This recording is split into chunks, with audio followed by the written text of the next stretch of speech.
All right, hey guys, welcome in. Today we got Bob Ross hanging out with us here today. Special guest, we are doing his happy little tree that he has right in his hand. So that is our inspiration today. So let's start out with a pencil right in the middle of the paper, probably about the size of my hand. So let's start at the top. We're gonna add that little point at the top just so we got enough room. So add a little dot at the top, and then I'm gonna put one at the bottom as well, just so I have enough room for the stump and the tree. The tree is definitely going to be a larger part of that.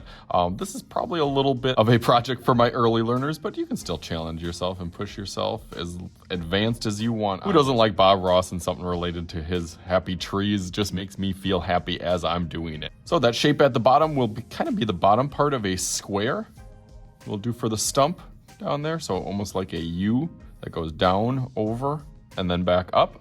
And then it's got some bumpy lines as it goes across. Let's see, 1, 2, 3, 4, let's do 5. Okay, and then after that on each side, again, we're gonna try to go right up to the top with this like a triangle. So this one's gonna curve around. Let's make it one big curve.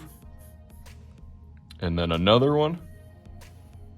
And then another one. That last one will go all the way up to that top. And the same thing on the other side. I'll go 1, 2, and 3, right up to that top. Try to make them as even as you can. That's why I started out a little bit light. If you want to kind of even them up a little bit, that makes it a little bit nicer and more symmetrical. Okay, nice. Now I can go over that a little bit darker.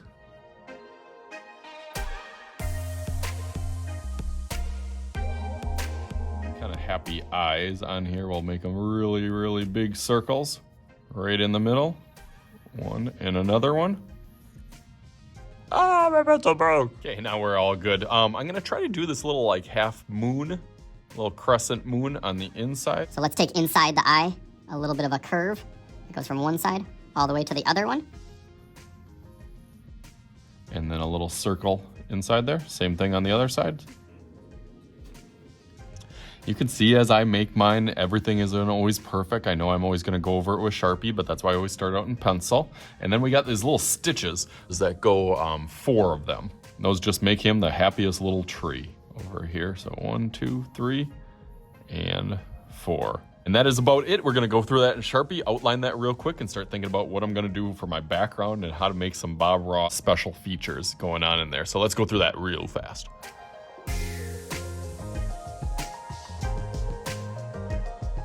All right, there, that looks better. Now you can put some eyelashes or eyebrows on it. You can do the background, do some trademark things of Bob Ross. But of course, we're gonna make a little magic on here. So let's go through this just like... Bam! Look at that. Yeah, Bob Ross likes that. Double time here. I did an up and down one and a side by side. Both adding a little bit of a happy cloud and a little landscape and background. I guess this is more kind of winterish. This is more summerish. As you know, you guys do whatever you want for your background and what makes you happy, because that would make Bob happy. So as always, I am Mr. Shooty. This is Mr. Shooty's art class. We'll talk to you guys later.